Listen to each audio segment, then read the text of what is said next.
The final men's FIFA international window is here for 2024, and it's a very important one for Tony Popovic and his Australian squad as they look to put clear space between themselves and their nearest competitors for second place in the group and automatic qualification to the 26th North America World Cup.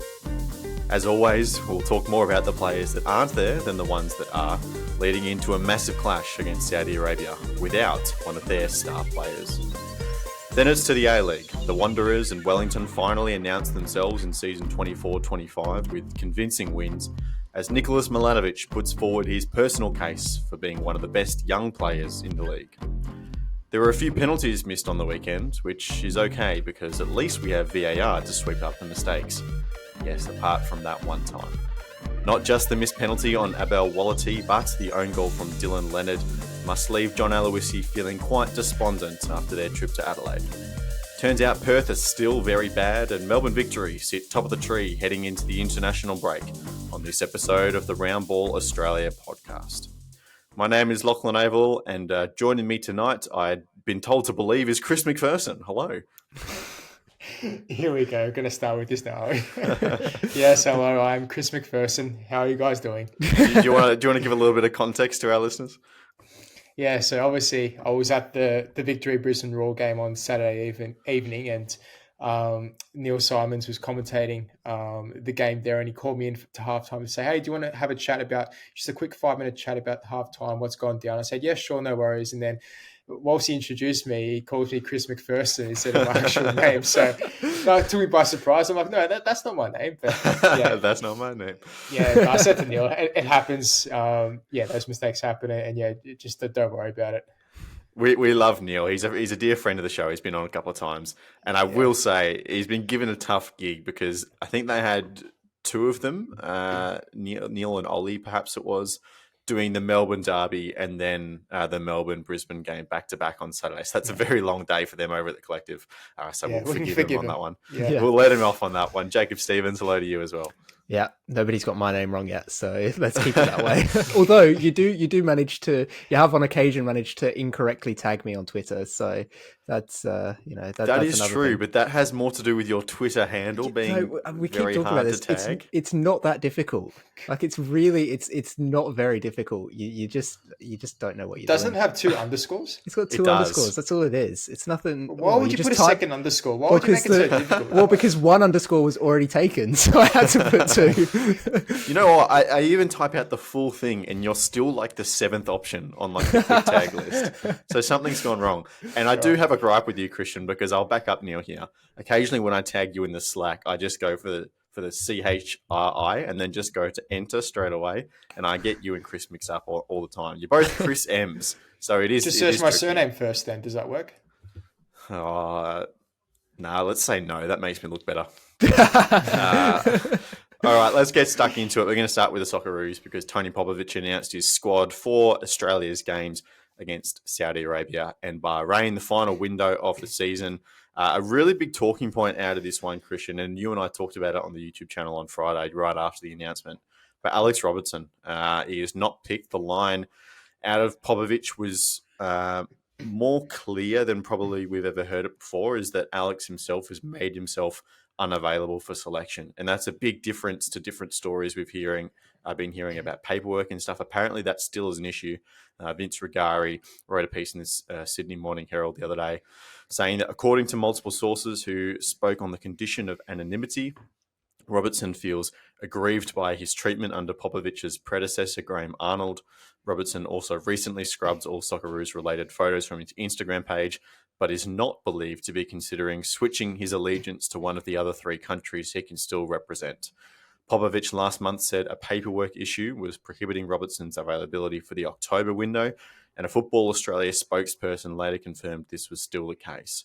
But to me, Christian, that's a slightly contradictory statement to the one that says Robertson chose to make himself unavailable. And I guess if you're ruling out the line that perhaps he was considering his international allegiance, then maybe it's more towards the line of what we saw from Mas Luongo last year, where playing in the championship and getting consistent minutes in your belt, potentially we're hearing rumours about Premier League teams after him for a potential January transfer as well. Maybe that's where he wants to be for his career at the moment. May well be. I read Vince's article before, and even he admitted that we don't know the full details as of yet. No one does really, besides the inner camp. But it does feel pretty strange that a 21-year-old is sort of opting out of playing for your national team. And I know he does have a few options. He has about 3 countries to choose from if he decides to do so. But I believe it's 4 actually. I think it's England, Scotland, and Peru are the others. And Peru. Okay, so yeah, like I said, quite a few options there. But at such a young age, I understand the argument that he wants to focus on his club football, and there may be interest in Premier League clubs that I've been hearing recently as well. That could be a factor into his decision making, but at the same time, it's for your national team. Popovich has said this countless times where, if you don't want to play for the national team, then that's on you, right? He's not going to go, busting his chops to, just, what's the word? Just to reel them in and convince them and get them to play. It's just, you're the one who has to want to play for your country. It should be seen as an honor, and you want to play for the badge. And so if he doesn't want to, then that's obviously on him. You don't want someone there who's just forced upon it himself, or the country, if you sort of convinced him in a way to say, okay, if you don't play for your national team, then in the next couple of years, you're not going to be considered at all. So if he doesn't want to play, he doesn't want to play. That's the simple fact of it. I think there's more details behind it that we're not going to be aware of for perhaps a while. But if he wants to focus on his club football and not risk injury, as such, with the travel aspect to it as well. We know Asia's, they're long flights from Europe, so that could be another factor. I'm just trying to throw out, theories as to why he would choose not to play, because it should be seen as a real honor, like I said, to play for your national team. And with the World Cup just less than 18 months away now, it does feel just a tad weird that, just the timing of it all, that he would opt out. It is really tricky, and being in this phase of a national team cycle, when we're in a qualification window, so every window you are playing at least one game in Australia, and it does make travel really tricky. And I agree with you, Christian. There should be a desire to play for Australia, and that desire comes first in a lot of circumstances. But if Robertson didn't like the way he was treated under the previous management, obviously there is different people now. But maybe he's not in such a rush, Jacob, to get back in, given he's playing really quality championship football. He's got a lot of attention on him. We know how much football they play, not just in Europe, but the championship has 46 league games in a season, let alone all the cups and other competitions you're playing. And if you go away, you're going to miss a game or two. You're not going to be fit coming straight off the plane from Australia. So that we know, from history that says you get lower down in the pecking order because of that. So maybe he's just not quite in a rush, in a very transitional moment for his personal playing career, and maybe, further, integration into the senior Australia squad will come maybe after the next year, where he's a little more settled somewhere.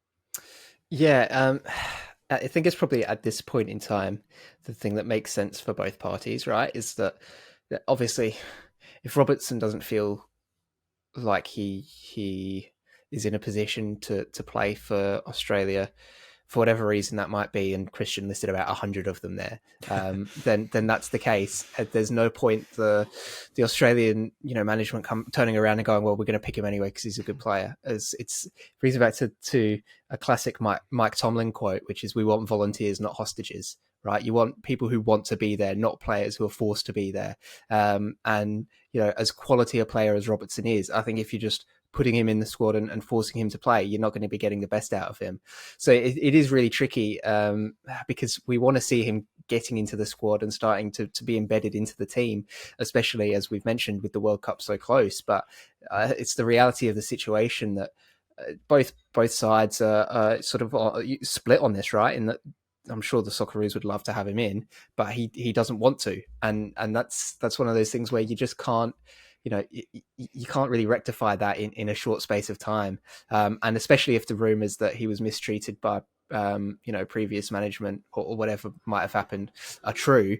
That sort of echoes a bit of the sort of Ben White thing with England, right, where he had a similar thing where he didn't like the way that the coaches spoke to him, so he opted out of playing for England, and a lot was made about that, and it's.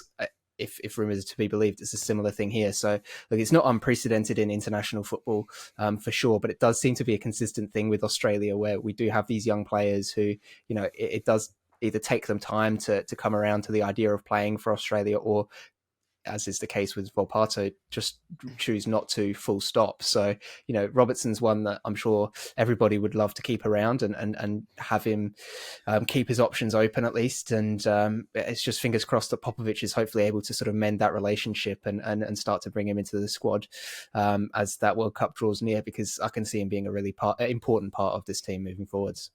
Yeah, and definitely, if not for 26, he's a 21-year-old playing in the Championship who's getting eyes from the Premier League. So yeah, he represents a very big future for the Australian national team. Christian, you and I, again, we spoke about this on YouTube if you want a bit more of an in-depth analysis of the squad, but some of the other highlights, Ivan Kunda left out to, quote, develop at Bayern Munich was the line.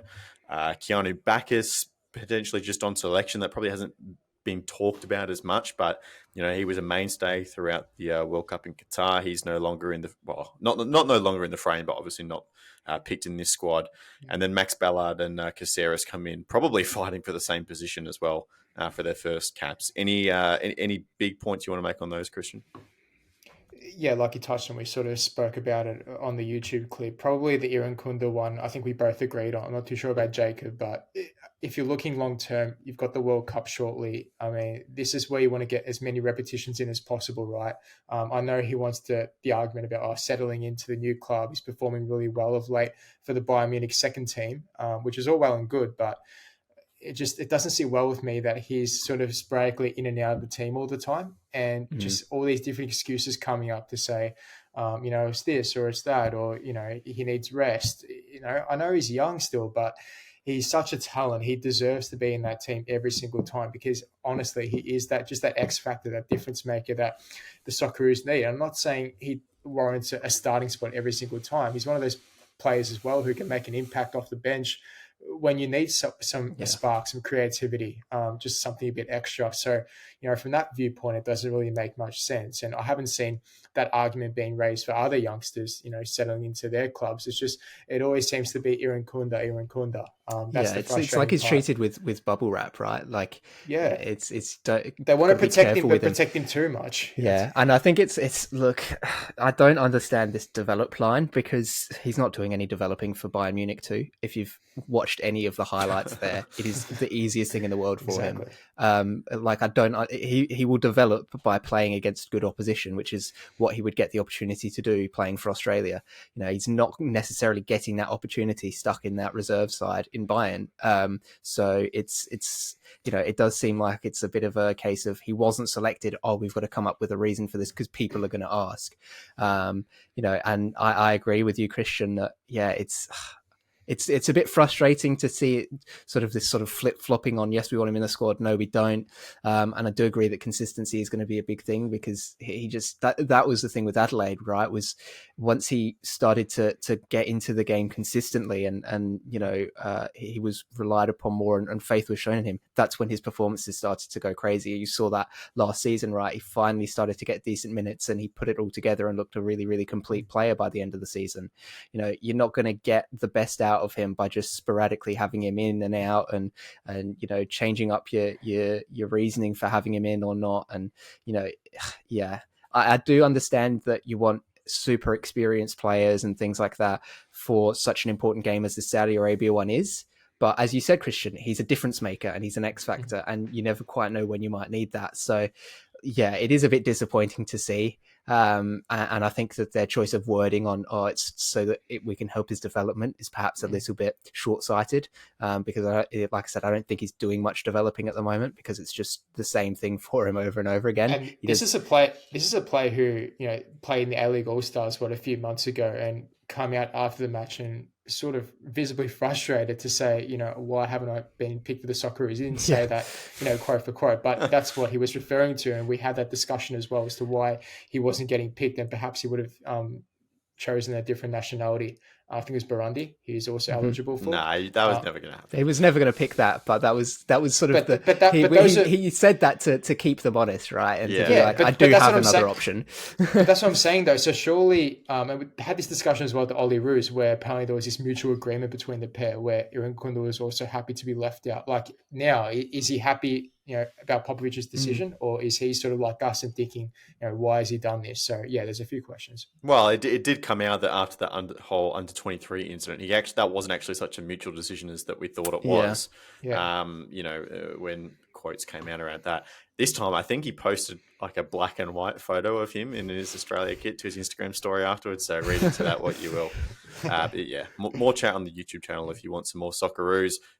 One more point before we head into the A-League. There's been a blow for Saudi Arabia heading into Thursday night. Salim Al-Dasari is out with an injury he picked up playing for Al Hilal in the Saudi Pro League. He's one of Saudi Arabia's most experienced and quality players, playing in an advanced midfield role, 33 years of age. So he's out, and that represents, a positive fortune, I guess, for Australia. Never like to see someone out injured in football, but increases Australia's chances that slight bit even more.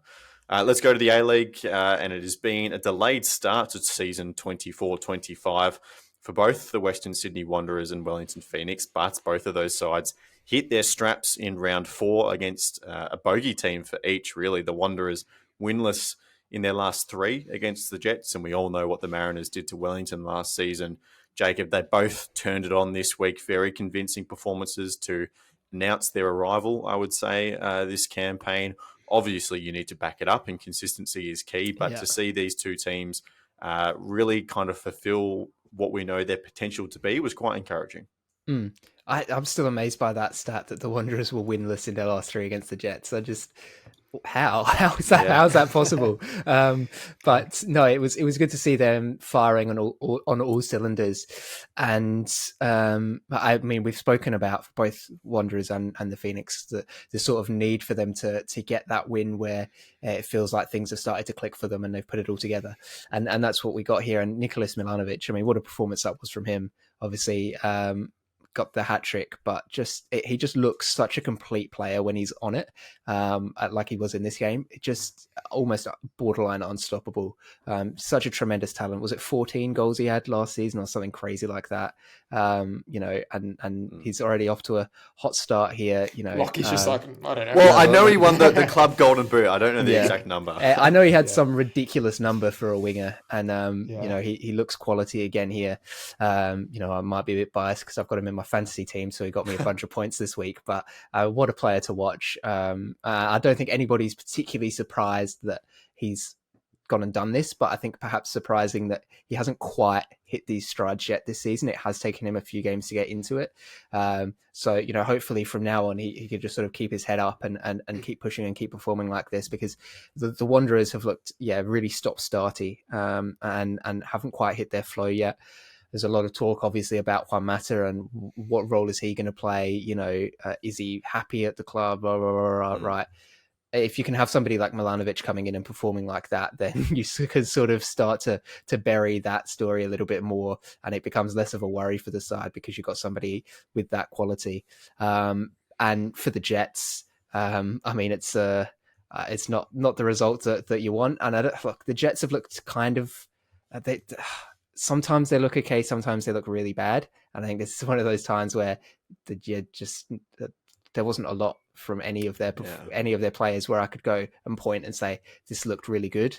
Even Ryan Scott in goal didn't have a fantastic game, when normally he's one of the most consistent goalkeepers in the league. So yeah, it just was one of those ones where the Wanderers caught the Jets on a bad day and capitalized on it. And I think it's something that the Wanderers needed, and hopefully it's going to sort of give them a bump start 4 rounds into the season now, and I know Christian was quite high on them, putting them first in his preseason predictions, but maybe this is the sort of kickstart they need to be able to go on to sort of reach those heights.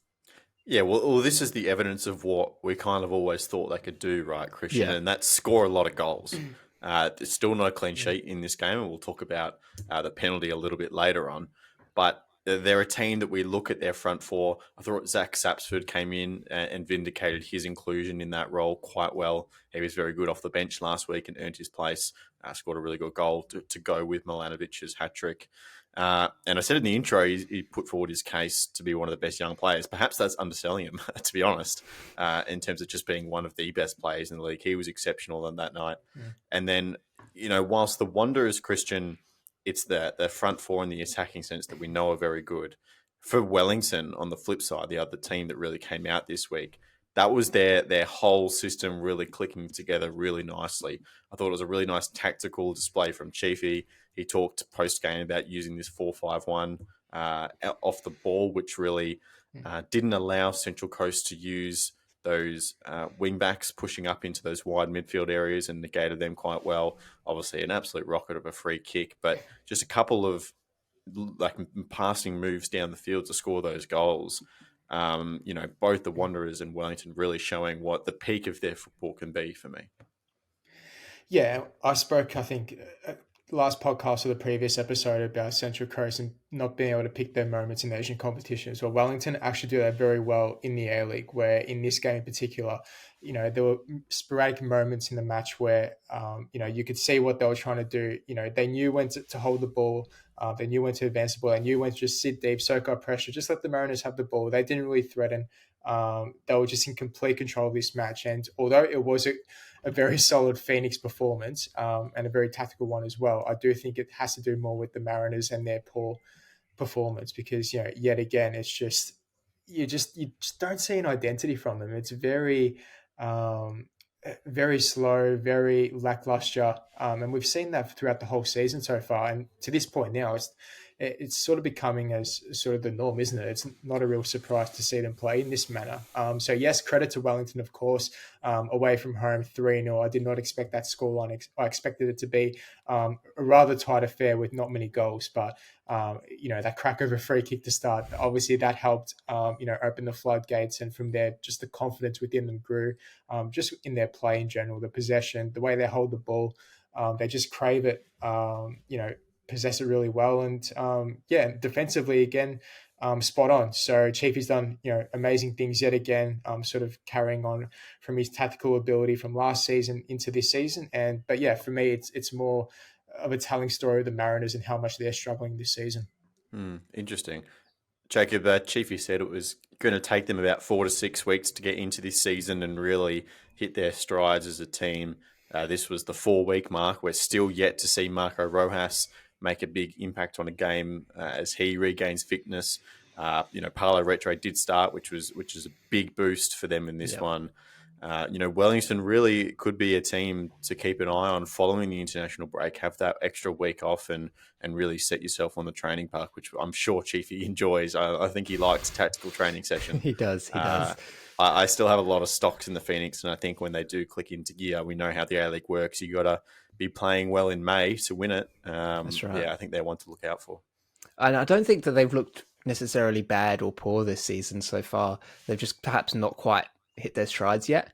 And, like Chiefy said, it's going to take them a bit of time to do that. And that they're sort of starting to get into that period now where things are clicking and players are starting to understand the system and the styles of play. And I mean, massive change up this week, right? To have the 4-5-1 shape out of possession, which is not sort of what we associate with the Phoenix, but it's that ability to adapt to the known strengths of the Mariners and go, we back ourselves to be able to make that change on, in the space of a week, essentially, and make it work. And they did it really, really effectively and really well. So it sort of shows now that perhaps the players are starting to buy into it again. And that's, dangerous signs for the rest of the league, because when Chiefy gets his teams playing the football that he wants, they look borderline unbeatable, especially at home in Wellington. They obviously unlucky against Auckland. It was, that error from Joshua Wulayemi to gift the goal to Jake Brimmer. But outside of that, they looked really solid that game and probably should have come away with a draw. Able to turn it around and get a nice 3-0 win here is huge. And, you mentioned Marco Rojas hasn't had an impact on the game yet, obviously recovering from injury. But you have to ask the question of when he comes back, does he even warrant getting into the squad? Because, if they're gonna play like this, then perhaps there's not the space for it, and he's going to have to work hard and fight for that spot. So, it's good stuff for Wellington, because things are starting to click on the pitch. They're getting these key players back from injury. You mentioned Paulo Retre and Marco Rojas. The coach, he just knows what he's doing, right? You can tell when, like, if you watch that little interview after the game, how confident he is, and he doesn't stumble over his words or mix things up. He's straight to the point. He knows what he's talking about. It's so refreshing to see from a coach that they're not trying to, avoid a question or skirt around it or say something, kind of vague. He's straight to the point. He knows what he's talking about. And I think that players probably really appreciate that sort of openness and honesty from a coach. And it buys into his believability, right? If it's clear he believes in what he's doing, which means that the players are more likely to believe in it as well. And Wellington, yeah, I'm with you, Lockie. I still have big stocks in them. I think it's just not been a fantastic start. They've sort of been misfiring a little bit perhaps, and now they're starting to, like we said, hit their strides. And who knows where they go from here? Obviously, there's a few teams in the league that look really solid. Victory at the top. Auckland have looked really, really good. Sydney have been sort of here and there, and we just mentioned the Wanderers as well. Perhaps they're going to start putting in some good performances too. So it's going to be a tight one again this season. But Wellington, I think if they can keep these performances up, they're definitely in with a good shout of a deep run. I reckon it must be so freeing and liberating as a player to be under someone like Italiano, because one of the things, and I'll use Victory as an example. Last year, Christian, we talked a lot about Popovic and having plan A and plan A and plan A, and obviously the plan A is a very good one and it brought them a lot of success. But you can get into a pattern where you have a really good week one week, then you do the same thing the next week and you don't have a positive result, and you thought, well, we've been working at this system so much and we've got it so good, but it's not getting us in any results. Where do we go from here? And they had that run where they could barely score a goal, whereas under Italiano, that almost every week there's going to be something new, something more to strive for, and of course that brings instability, and you're going to have to back your players to be able to learn these different varieties in tactics and setups.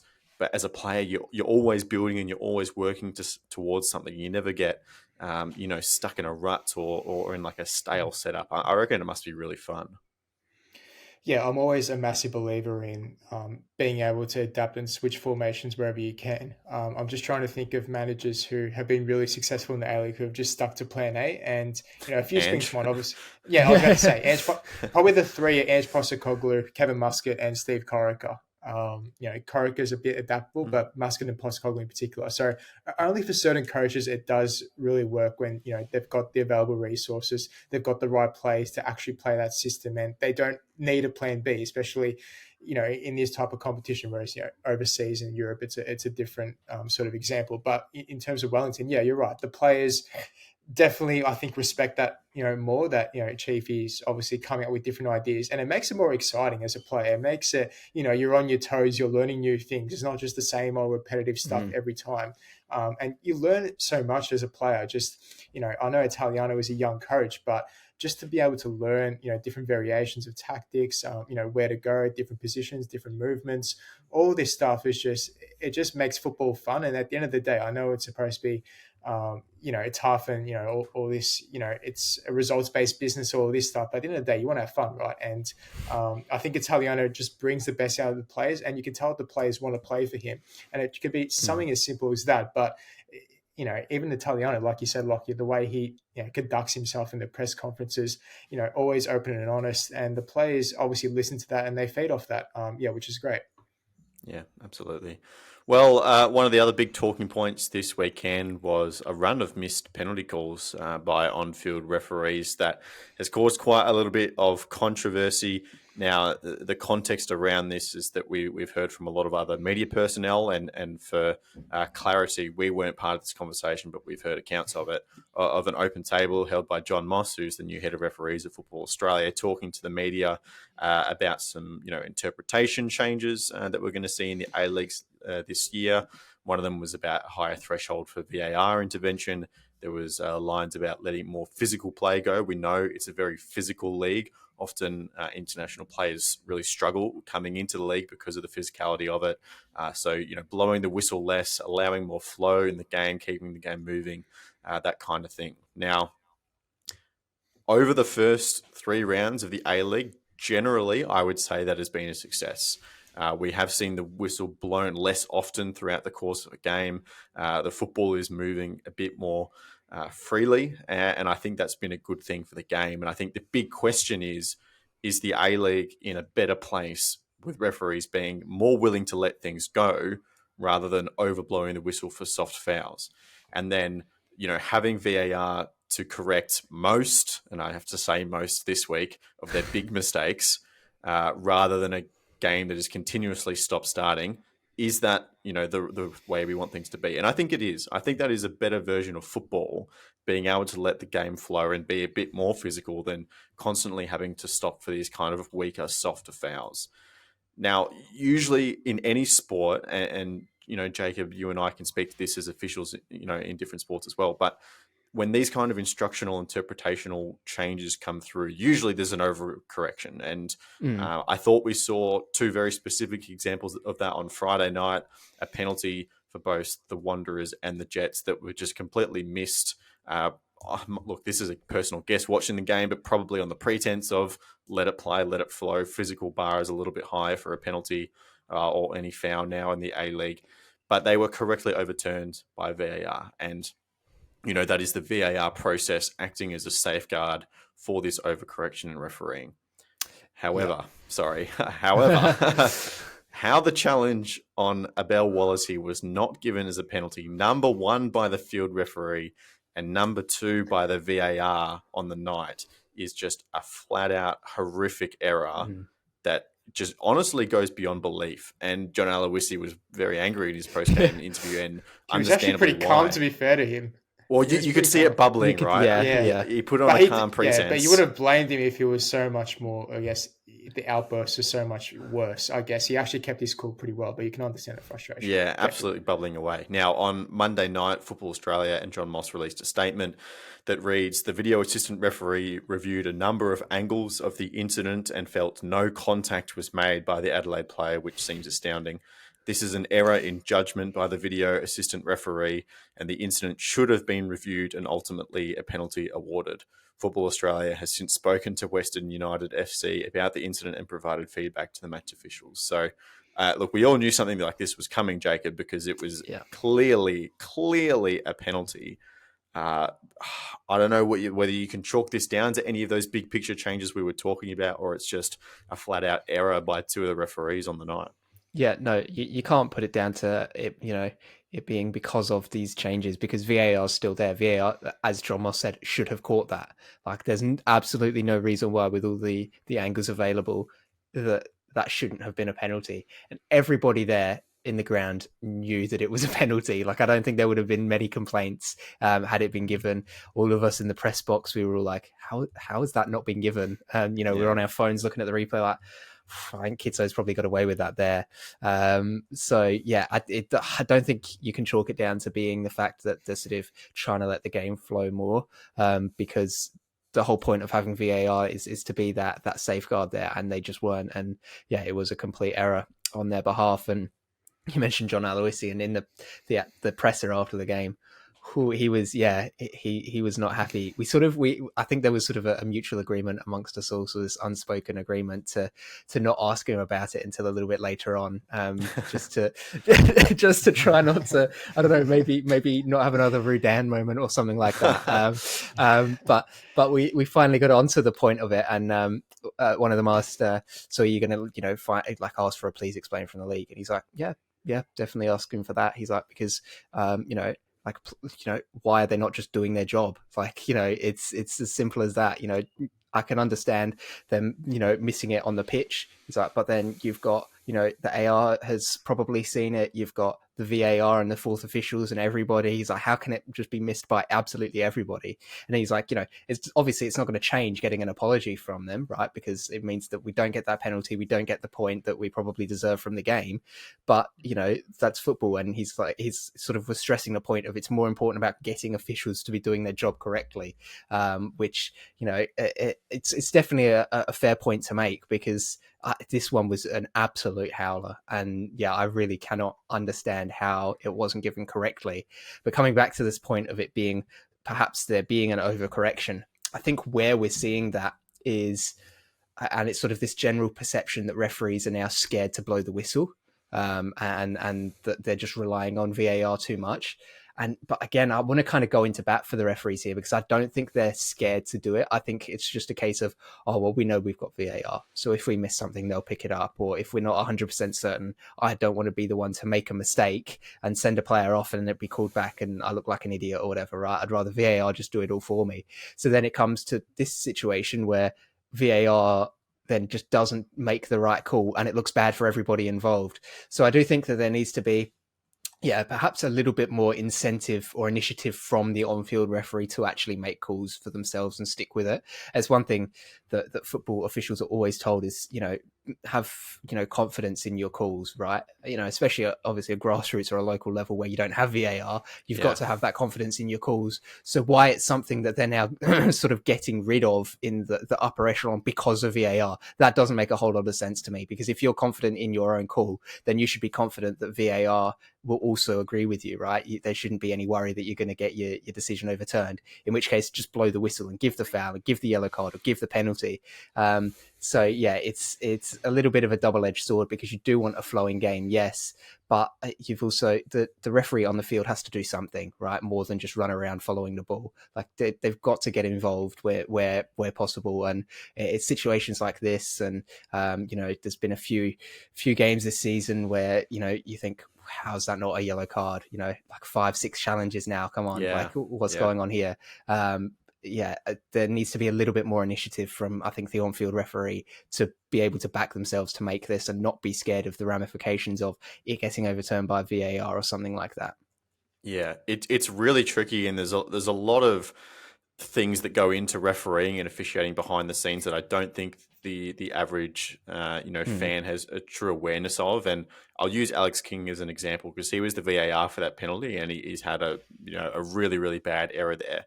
But one thing that he does better than, in my opinion, every other referee in the league is he manages the line between those yellow cards very well. So he will blow his whistle softly for little fouls, or he'll wave play on or whatever. But as soon as the play steps over the line where a yellow card is needed, he is in there strongly and delivers the yellow card, and he earns the respect of the players because of that. And he rarely ever misses that line, and that's what earns him a lot of trust. Where, last week, I think the game you're referring to, the Melbourne victory, who were they playing? MacArthur, that's it. That was terrible. 2 shocking calls.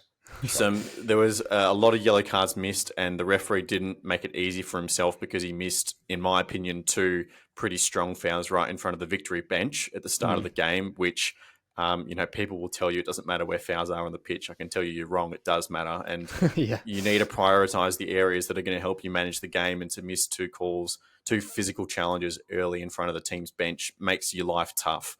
And then a few yellow cards that I think, Christian, as you say, were missed. That's again this overcorrection of trying to let the game play out a little bit more, and I think it's just gone a little bit the wrong way. And hopefully that corrects back to a really good level where we hope it's measured consistently. But there's still looks like there's going to be a little bit of work until we get there. Yeah, I don't think blowing the whistle for soft fouls. I think I'm all happy for to put the whistle away for those sorts of challenges. That's fine. Keep the play continuing, keep it flowing. But I do agree, Jacob, where at some point the referee does have to stamp his authority, and you can't just keep relying on the VAR all the time. Because, for instance, like you mentioned, those 2 challenges, the one where Braddon goes in, I think it was Valupale late in the first half. That was a shocking challenge. Like the referee in that instance, you can't rely on VAR, because you can't rely on VAR for a yellow card. I know if it's a red card offence, different story, but you can't keep, trying to refer to the VAR all the time. You've got to really step in and make that decision. Sorry, I'm going to jump in there, because I do think that is different. And I think the whole relying on VAR thing is just, I think it's just human nature. It's not something that anyone tries to do. It's just something that is in the back of your head that happens. My dad always uses the example in cricket that batters kept getting hit in the head a lot more when they brought helmets into the game, because how you have that natural protection, whereas before that people knew you had to get your head out of the way. And I think referees, yes, I agree, naturally probably made a few less big calls because VAR is there, but I don't think it's something that they're doing intentionally. But it's definitely the good referees aren't. Yeah, no, for sure. But it's the decision making as well, where, in the second half of that game, I think Ryan T gets pulled back. It was a rugby tackle. It was a cynical foul, yellow card every day of the week, and the referee sees it. I think he calls a foul, but he doesn't give a yellow. Yep, So correct. stuff like that, like there's no excuse there. That he just doesn't know when to give the yellow card, and that's just, how do you explain that? And that's where the frustration draws in with fans, and with the Western Adelaide penalty, like. I was just looking at it 5 times and thinking, how on earth do you miss that? I know human error is a thing, and we all make mistakes, even when it's to that extent. But you can't explain it. It's just it's like hilarious. There's no universe in which Kitto can possibly win the ball there. And I saw like a couple of arguments to say that perhaps Kitto didn't brush the leg, or he didn't touch him at all, he didn't make contact. Perhaps there was an angle, an invisible angle where that wasn't a possibility. Even so, you're blocking his chance to have a shot. That's a penalty every day of the week. It's a tackle from behind. It is a stonewall penalty. So it's frustrating that the referee. Again, I've had this discussion with you guys before, for the ref not to have a look at the VAR, and that's your and that's your guys' argument, because it keeps stopping the game. It's halting the play. It's making it boring for the fans. But how often does that situation happen in the game?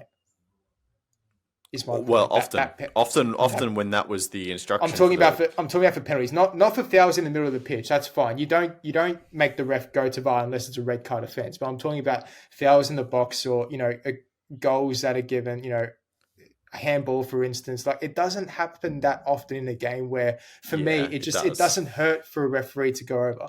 It does hurt. Handballs, because what you're missing, and this is the one in. I don't know, let's get a number here, maybe 30 to 40, where it's just flat out wrong. And, the VAR has missed a decision in the box that is clear and obvious, and that process is broken down. In most of the other circumstances, whatever the VAR sees on the screen, the central referee will agree with. And we know that by the amount of times that the central referee gets sent to the screen and then agrees with changing the decision, right? Very, very rarely is that not the case. Does someone go over to the screen and then actually say, no, I'm good? And it's good that option is there, because it happens occasionally, but not all the time, right? So we won't go down that rabbit hole any further. I take your point, Christian. I still disagree with it. One more question I want to ask you, actually, Jacob, while we're talking about decisions. Mm-hmm. The opener for Adelaide United in that game, Rico Danzaki, clearly in an offside position, seemingly blocking a defender's run to the far post for that flick on. Yeah. Is that an offence? I haven't seen the replays of it, to be perfectly honest. And the ones I haven't focused in on him. What I will do right now, just to save you the misery of it, is I will get the Laws of the Game app up and I will have a quick look. Oh dear. I think that is misery. Maybe we don't want that. Maybe we don't want that. What have you done, Lockie? Offside, Law 11. It is an offside offence if a player interferes with an opponent by preventing an opponent from playing or being able to play the ball by clearly obstructing their line of vision, challenging an opponent for the ball, clearly attempting to play a ball which is close, or making an obvious action which clearly impacts on the ability of an opponent to play the ball. So I think it probably comes under that last one. Yeah. Which, like I said, I haven't seen the replay back, so I don't know if I think the sort of the threshold there is if he makes a step in towards the player, or clear movement of the body to try and obstruct the player, a bit like it is with handball, right? With the whole natural position thing, right? If a player's just standing still, you can't really call them for obstruction because they're not really doing much. But if they're doing it and they notice the player and they take a step across, so they move their shoulder in to try and block them off or something like that, then yes, you can call it. So, like I said, I haven't watched back the replay closely enough to make a call, but Carl Viet didn't seem overly convinced that it was in the post-match presser. He sort of touched on it lightly and said, we think that he might have been. So, even he wasn't fully convinced. So I don't know. I'm presuming you have seen it and you're pretty strongly in the camp of it was an offside offence. Yeah. But yeah, so the law does say that, yes, if you are obstructing a player with a deliberate action, then yes, it is an offside offence. So there we go. That'll keep the fires stoked for another week. Yeah. Yeah, it will, absolutely. All right, well, let's bring it back to the football a little bit more.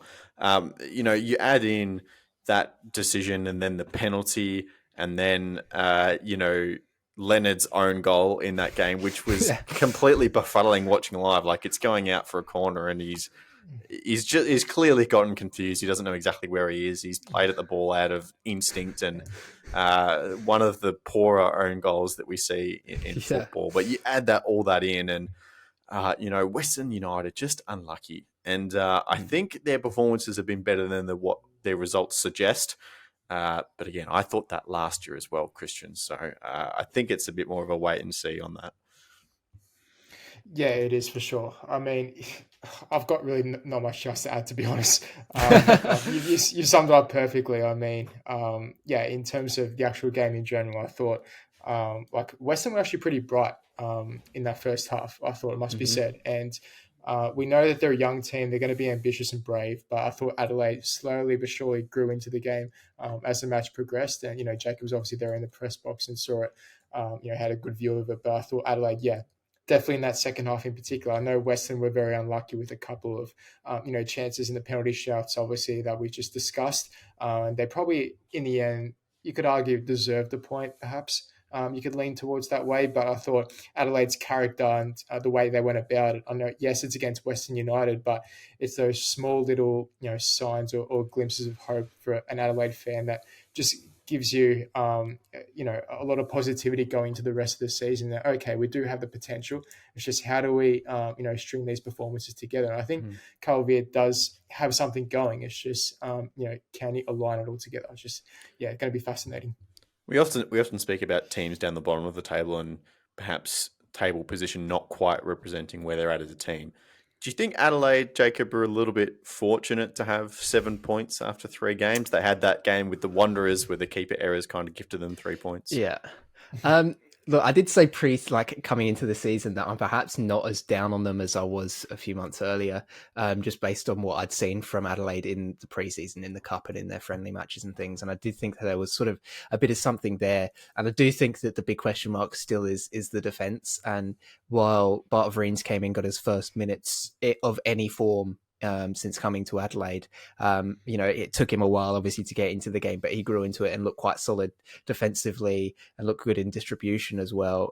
In ball progression, just had a really good touch on him and a smart, just a really good IQ. He wasn't making silly passes, but I think it's more defensive scheming that's the issue, particularly in the marking scheme. And Western exploited this from set pieces. They constantly overloaded that back post because they knew it was going to be either Dylan Piraeus or Ryan Kitto just left alone there to do some zonal marking. And if one player's got to try and mark 3 people at once, it becomes a bit of a difficult task for them. So I think there's some tinkering there for Adelaide to do. And the other thing is to make sure that ball speed is always high in possession. And this is something Colvey actually spoke about in the post-match press conference. And I asked him, I said, look, you slowed the game down a lot in that first half, but it didn't really work. What was the thinking behind it? And he's like, oh, well, we just thought we'd switch it up, but it just didn't work. So we then, in that second half, went back to playing direct and quick, and it worked, right? Fair enough. we were able to open the spaces up. So I think it's going to be a case of making sure that they're continuing to play the way that works for them. I don't think they're necessarily fortunate to be on the points that they are. I do think that they've kept themselves in games where they can do. Obviously, that Mariners game, able to nab a point there. Wanderers, they had just a slightly better defense than the Wanderers did, and then here against Western, obviously the non-penalty decision was huge, but especially in the back end of that game, as Adelaide were ramping up, scoring the second, they were in full form, and it looked like they could have put 2 or 3 past Western anyway. So I don't think it's necessarily fortunate, but I do agree that perhaps these two teams are slightly more evenly matched than their table positions do suggest, right? And this is something John Aloisi actually said as well. He said, look, yes, the points that we have are the points that we have. He's like, but I feel like we're actually building something really good here, and we're just not getting those results. So I do think that, honestly, you could probably switch these two sides, or I'd say they probably meet in the middle somewhere, because they were very evenly matched. And Adelaide, they've managed to get those tight wins where possible, where Western United haven't, right? And it's sort of a coin flip at that point. Some clubs can manage to do that, others can't. But over the course of a season, it will hopefully for Western's sake, sort of even itself out, and they'll be able to get a few of these results. Okay, let's move on to the gloriousness of the Sunday in A-League football. It was peak A-League all over the place, and I've got a long list of things here, just specifically in the Macarthur v Sydney game that was incredibly exciting. This game, the whole Sydney derby between Macarthur and Sydney, it's kind of this thing that is somehow kind of building into a bit of a rivalry, Christian. You talked about it last week, but so many red cards, so many goals, so many fiery moments in this fixture over the last couple of years has really been building a little bit of a reputation for it, and this was no exception. Macarthur, and specifically Marin Jakalic, who is a character that will reoccur throughout this list, missed a few chances in the first half when they were 11v11. Hayden Matthews, just days after receiving his first ever Socceroos call-up, commits a silly foul, silly breakdown to get himself a second yellow card and a trip to the early showers. Sydney then have to play the second half with 10. Macarthur go on and miss a few more chances. Not all simple or easy finishes, but definitely a lot easier than the one that Ariaf Piol put away with his bicycle kick. It's amazing that was the one that they eventually managed to score. Sydney then absolutely dominating the final 20 minutes of the game, despite being down a player. Patrick Wood putting away a scrappy one to what he thought was earned Sydney a point. But when they kept on pushing for a winner, they didn't stop with just the one goal. They did look for more in the last few minutes, and it exposed themselves at the back. Jermaine's pass found a bit of a fortunate way through the legs of Joel King, spurts off to Jakalic, who scuffs his shot at the back post and gets the ball into the net for a winner. And then, just to cap it all off, Christian goes to kick the corner flag and completely misses as well. It's just such a good game of football. So exciting. And of course, the goal from Piol was exceptional and extraordinary, and all the other superlatives you want to attach onto it. It's just such an A-League game of football. Have you caught your breath yet, Lockie? I just got one there. It was great. Yeah, that's goal from Piol. I mean, when I saw that was just absolutely crazy. The technique on him to actually convert that opportunity. And it's funny because the amount of missed opportunities that they should have scored before that, and that's the one that they score. It was just sort of summed up the game and how crazy it was, really. It's funny because on social media before, I saw the A-League's posted the goals of the week nominations. I thought they had the victory, the first one with Piscopo taking on his man. I'm like, why bother even adding that in? Just give it to Piol. Like, you just don't need to add in an extra one. The strike was that good. Like I said, the technique to get himself over the ball, to put that away must do his confidence a world of good. And then from there, like you said, I think Sydney, they had no option, obviously, but to go for in that last 20 to 25 minutes. And I think that was one criticism probably you could draw from Macarthur, in that they didn't really, push for a second up until obviously they conceded that goal shortly after they scored the first. I think they're a bit more reactive and proactive sometimes, and that was a bit of a negative last season that I sort of saw from Macarthur as well, where they've got the quality and the talent up front, but I think sometimes they are defensively a bit too conservative at times, perhaps that's maybe for Stoyovsky something to look at, maybe to approach it a bit differently when they are 1-0 ahead. I know they were up an extra man, but still at the same time, it's might be a bit of a concern moving forward. And then Hayden Matthews with that second yellow card. He's obviously been caught up with the Socceroos, right? And you sort of draw, is it a coincidence or not? And sometimes players, especially, so young, they get that adrenaline rush where they want to prove themselves so much, and so much is going on during the week. And it's funny how in that same week he's gotten sent off, because so far what I've seen from him, that's not really in his nature to make that sort of rash decision where, it was foolish of him to do. Obviously he wasn't thinking straight. He's putting his team under, so much pressure only minutes before half time. So it could be a bit of a coincidence, but at the same time, I do think that Socceroos call up maybe played into his mind just a tad. But like you said, just a lot going on in that game for sure. Absolutely. Somehow Sydney now as well lost 4 out of their last 5 in all comps. So maybe they don't quite have the depth that we thought they did, but also I thought that Segasic and Burgess were quite well. So, I don't think it's any real drama signs for the Sky Blues. They'll pick it up eventually. The rest of Sunday as well was brilliant. The dub popped off as the dub often does. There was a dog on the field. There was an Olympico. And please, if you have not seen the red card for the Perth Glory women's game for the goalkeeper, I'm not going to spoil it for you. Go and look it up. Right. This is the only time I'm going to tell you to stop the podcast and actually go and do something else. Yeah.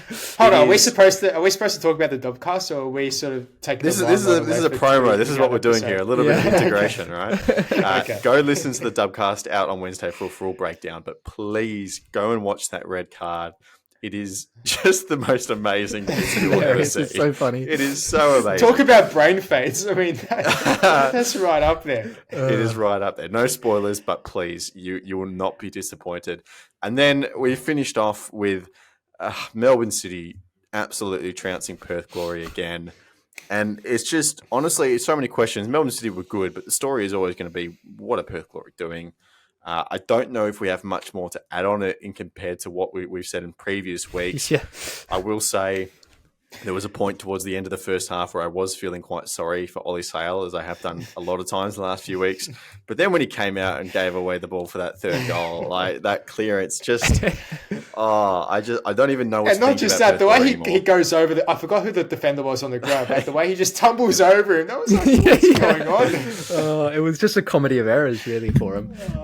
So chaos for Perth out west. City, again, looked good. They had a young strike force, a lot of academy players making some of their first appearances and scoring that goal at the end there, which was nice. But they won't be truly tested for a couple of weeks now because they have the bye for Unite round. So a little bit of time to regather some fitness, but their lack of forward line experience will really be tested then.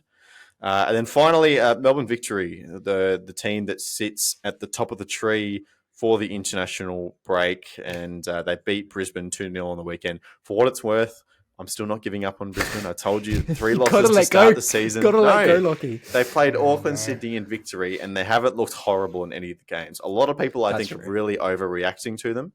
I see a lot of good things out of them. They actually play a very similar system to Victory, at the team that beat them.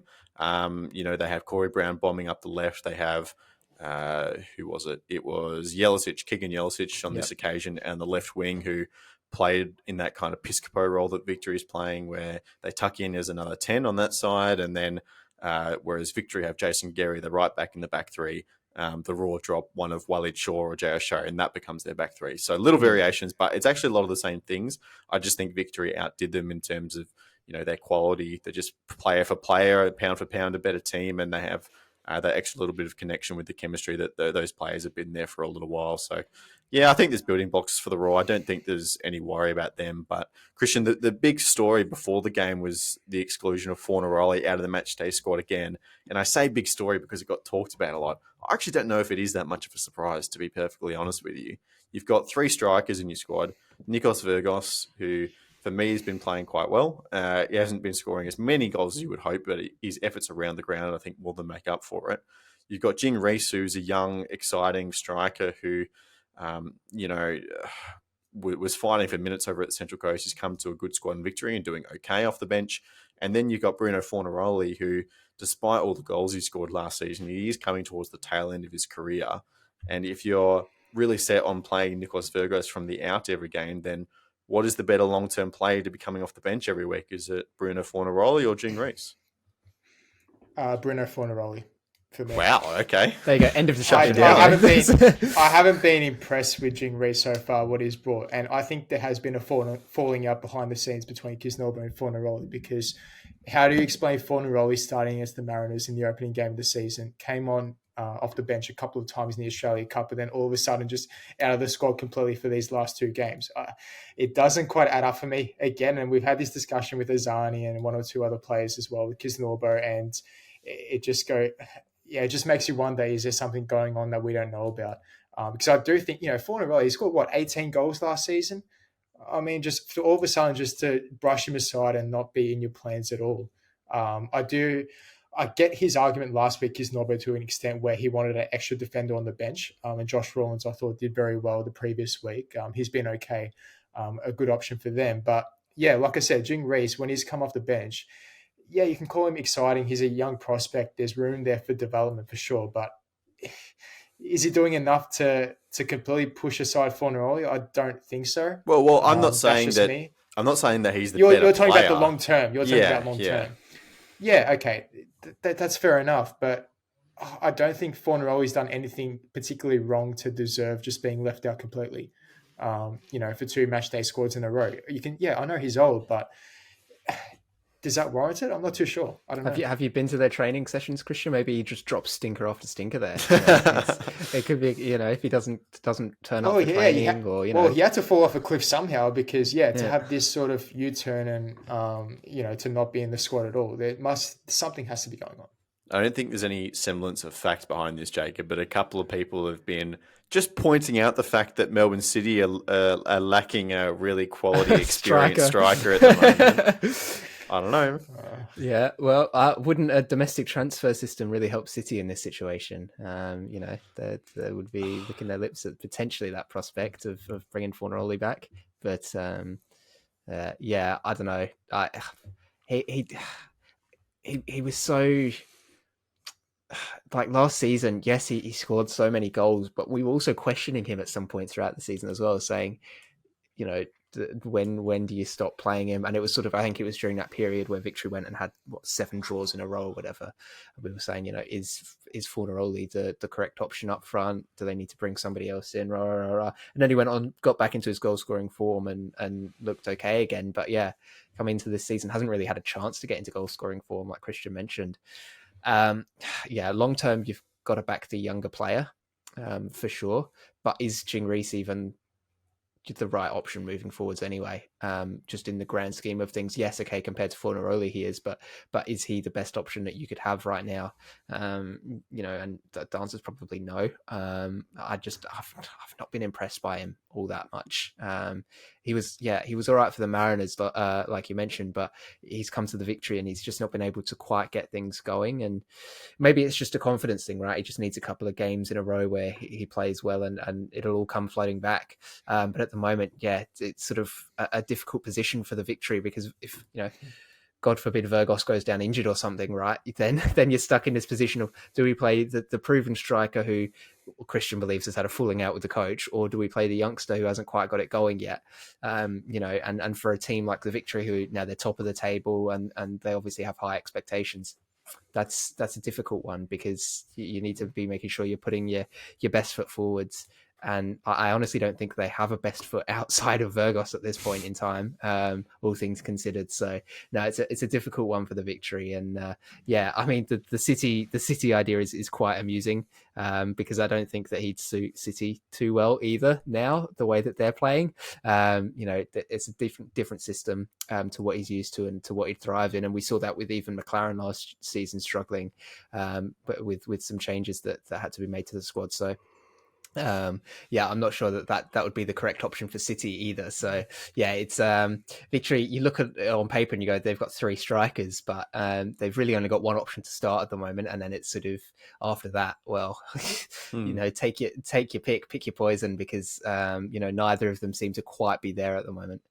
Yeah. All right. Well, that is, of course, the last round for the first kind of block of the A-League. We go into the international break now, and we come back to Unite round over in Sydney. And, of course, we're giving away a couple of tickets to the Saturday session at Allianz Stadium with the Sydney Derby. We've asked people what their favourite A-League moment is. We've picked out another one of our favourites from the interest we've gotten so far.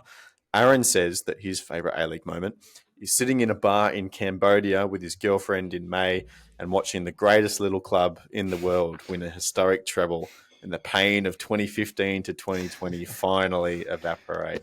Obviously, that's a lot of people's favourite moments, but I like the little note there of being in a completely different country Cambodia, watching it. Yeah. Love the dedication. Love the dedication. Of course, the documentary as well on Paramount Plus, Greatest Little Club on Earth, I think. Maybe the wording was slightly off there. Maybe you lose points for that, Aaron. But I haven't been able to see it yet. Haven't made the time just yet. But from all reports, it's excellent. So I can't wait to sit down and watch that. If you do want to get yourself in the running for those free tickets, there's a link in the description to send in your response, and you could be on on your way to Unite Round, courtesy of Ramble Australia and the APL. Thank you very much for sending those tickets our way.